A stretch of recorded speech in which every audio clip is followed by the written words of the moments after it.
नमस्कार विद्यार्थी मित्रांनो, मागे मी ज्या वेळेला एम-ए आणि एम-एस-सी या विद्यार्थ्यांनीच व्हिडिओ बघावा असा व्हिडिओ टाकल्याच्या नंतर काही त्या कमेंटमध्ये असं लिहिलं होतं की सर फक्त बी-एस-सी बी-एडचा एक स्पेशल व्हिडिओ बनवा. त्यामध्ये तुम्ही 6वी ते 10वी पर्यंतचाच विषय फक्त काय तर तो कव्हर करा. 6वी ते 10वी पर्यंत ठीक आहे. म्हणून या व्हिडिओमध्ये आज आपण कुठल्याही तुम्ही कॅटेगरीमधील असाल आणि तुमचं बी-एस-सी बी-एड झालेलं जर असेल तर त्या संदर्भामध्ये प्राधान्यक्रम देताना नेमकी कुठली गोष्ट तुम्ही लक्षात ठेवायची आहे जेणेकरून आपली निवड होण्याची शक्यता वाढेल याबद्दल माहिती सांगणार आहे.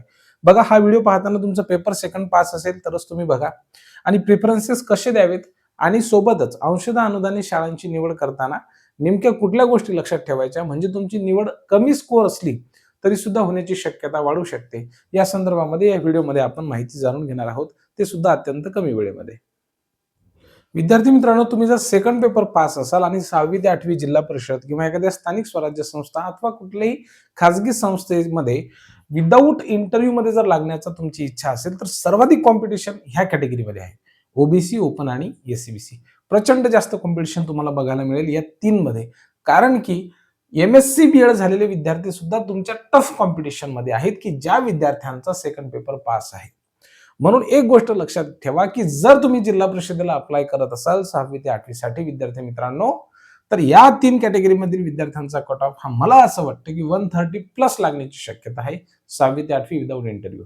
लक्षात घ्या, मी जे सांगतोय ते डेफिनेटली डंके की चोट पर सांगतो, माझा जेवढा अभ्यास असेल तेवढा. मी चुकावच म्हणजे कट ऑफ 100 वरती आला तरी सुद्धा हरकत नाही, परंतु मला असं वाटतं की ओबीसी, ओपन आणि एससीबीसीचा जो कट ऑफ आहे तो 130 प्लस राहण्याची शक्यता आहे. त्यानंतर एससी, एसटी आणि ईडब्ल्यूएस या कॅटेगरीचा कट ऑफ मात्र साधारणतः 110च्या जवळपास येण्याची शक्यता आहे. 110 ठीक आहे. यामध्ये सुद्धा ईडब्ल्यूएस कॅटेगरीचा कट ऑफ हा 120 प्लस राहू शकतो. ठीक आहे. मला असं वाटतं की त्या तीन पैकी एससी, एसटी, ईडब्ल्यूएस या तीन मध्ये अधिक कॉम्पिटिशन ईडब्ल्यूएस मध्ये राहील. आता बघा, उपलब्ध जागांचं प्रमाण डेफिनेटली यावर्षी मागच्या शिक्षक भरतीच्या तुलनेमध्ये डेफिनेटली कमी असणार आहे. त्यामुळे एक गोष्ट आपण तेवढी लक्षात ठेवायची आहे की प्रिफरन्सेस देताना ज्या ठिकाणी जास्त जागा आहेत त्या ठिकाणी न देता ज्यांना कमी मार्क्स आहेत त्या विद्यार्थ्यांनी ज्या ठिकाणी कमी जागा आहेत त्या ठिकाणी द्या. कारण की ज्या ठिकाणी जास्त जागा आहेत त्या ठिकाणी सगळेच विद्यार्थी तुटून पडत असतात.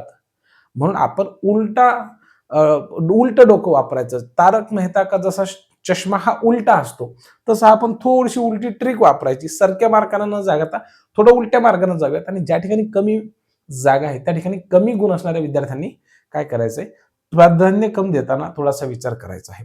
आता दुसरी महत्वाची गोष्ट की इतर कॅटेगरीच्या बाबतीमध्ये आता राहिली कुठली कॅटेगरी, व्हीजे, एनटी, त्याच्यामध्ये एनटी सी, डी आणि बी तिन्ही सुद्धा आल्या. ठीक आहे. आणि मला वाटतं हे दोनच राहिलेत. ठीक आहे. एसबीसी एक प्रवर्ग राहिला. तर एसबीसी प्रवर्गासाठी फक्त 2% जागा आहेत आणि एनटी साठी जर आपण पाहिलं तर 2.5%, 3.5% आणि पुन्हा 2.5% इतक्या कमी आहे. तर त्या ठिकाणी सुद्धा ज्या विद्यार्थ्यांचा स्कोअर हा 120 प्लस आहे अशा विद्यार्थ्यांनी 6वी ते 8वीला प्राधान्यक्रम द्यावेत. ठीक आहे. म्हणजे जेणेकरून विदाऊट इंटरव्ह्यू मध्ये निवड होईल. आता त्यापेक्षा जर कमी गुण असतील तर आपण काय करायला पाहिजे, इतर म्हणजे ज्या संस्था आहेत विथ इंटरव्ह्यू मध्ये त्यांना आपलं थोडंसं मुलाखतीची तयारी सुरू ठेवा. आणि एक गोष्ट लक्षात घ्या की जागा 6वी ते 8वीच्या कमी येतील, त्यामुळे यावेळेस कट ऑफ जो आहे तो डेफिनेटली खूपच हाय जाणार आहे. कॅटेगरी कुठलीही असू द्या आणि प्रत्येकच कॅटेगरीमध्ये ज्यांचं बीएससी झालेलं आहे, ठीक आहे की नाही, ह्या विद्यार्थ्यांची संख्या खूपच मोठी आहे, खूप मोठी आहे. आणि सीटीईटी किंवा टीईटी पास असणाऱ्या विद्यार्थ्यांची संख्या डेफिनेटली काय आहे विद्यार्थी मित्रांनो, जास्त आहे. मी काय तुम्हाला भीती घालून देत नाही मनामध्ये, परंतु जो फॅक्ट आहे तो सांगत आहे. सर्वाधिक कॉम्पिटिशन त्यामध्ये ओबीसी मध्ये राहील. म्हणून आपण प्राधान्यक्रम देताना उलट्या क्रमाने द्या. ज्यांना कमी गुण आहेत त्यांनी, ज्यांना जास्त बिचारांनो, तुम्हाला तर बिचारांनो नाही, तुम्ही तर भावांनो आणि बहिणींनो, तुम्ही तर खूपच ग्रेट माणसात. ज्यांना जास्त मार्क आहेत त्यांचं तर सिलेक्शन होण्याची शक्यता आहे, परंतु तिथे सुद्धा टफ कॉम्पिटिशन आहे. कारण की कॅटेगरी निहाय जर आपण जागा बघितल्या तर खूप कमी येतात. माझा एक मित्र होता, त्याला 148 मार्क होते, तुमचा विश्वास बसणार नाही, परंतु त्याचं सिलेक्शन मागच्या वेळेला 9वी 10वी वरती सुद्धा झालं नाही. माझा एसटी कॅटेगरी मधला एक मित्र होता, त्याला 108 गुण होते, त्याचं त्या ठिकाणी पहिल्याच राऊंडमध्ये सिलेक्शन झालं. लक्षात घ्या की तुम्हाला स्कोअर जास्त आहे, परंतु त्याही सोबत तुमच्या कॅटेगरीच्या जागा किती येतात एक. आणि दुसरं महत्वाचं म्हणजे काय की तुमच्याच सारखं एज्युकेशन पूर्ण केलेल्या विद्यार्थ्यांची संख्या तुमच्या समोर कुठं आहे ही गोष्ट आपण लक्षात घेतली पाहिजे. सगळ्यात कमी कट ऑफ हा जर कुठल्या कॅटेगरीचा लागेल तर डेफिनेटली याही वर्षी माझ्या अंदाजानुसार एसटी कॅटेगरीचा लागण्याचा त्या ठिकाणी शक्यता आहे. म्हणून ज्यांना 120 पेक्षा कमी मार्क्स आहेत, 120 पेक्षा कमी मार्क्स आहेत, भावांनो तुम्ही इंटरव्ह्यूची तयारी सुरू ठेवा, मुलाखतीची तयारी करा, त्याशिवाय आपलं काही खरं नाही, असं मी तुम्हाला प्रामाणिकपणानं अत्यंत सिरियस नोटवरती हे सांगतो. आणि मुलाखतीची तयारी करणं हे काही फारसं कठीण नाही आहे, ठीक आहे की नाही. तुम्ही मुलाखतीसाठी कुठलाही विषय निवडा, एकतर विज्ञान निवडा किंवा गणित निवडा, ज्यांचं BSc झालेलं त्यांच्यासाठी सांगत आहे म्हणून, किंवा गणित निवडा. 6वी ते 8वी पैकी अतिशय चांगला डेमो द्या आणि हे जे प्रश्न तुम्हाला मुलाखतीमध्ये विचारले जातील ते फक्त आणि फक्त 6वी ते 10वीच्याच वर्गावरती विचारले जातील, म्हणजे त्याच विषयाच्या अनुषंगानं सिलेबसशी निगडीत प्रश्न विचारले जातील. मुलाखतीची जास्त टेन्शन मनामध्ये घ्यायचं नाही, तिथे तुमचं सिलेक्ट होण्याची शक्यता जास्त आहे. का?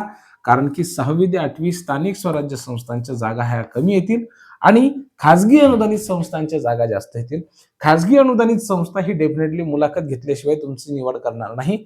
म्हणून ज्यांना कमी स्कोर आहे आणि इव्हन ज्यांना जास्त सुद्धा स्कोर आहे, तुम्ही सुद्धा आतापासूनच तयारीसाठी लागा, डेमोची प्रिपरेशन करा विद्यार्थी मित्रांनो.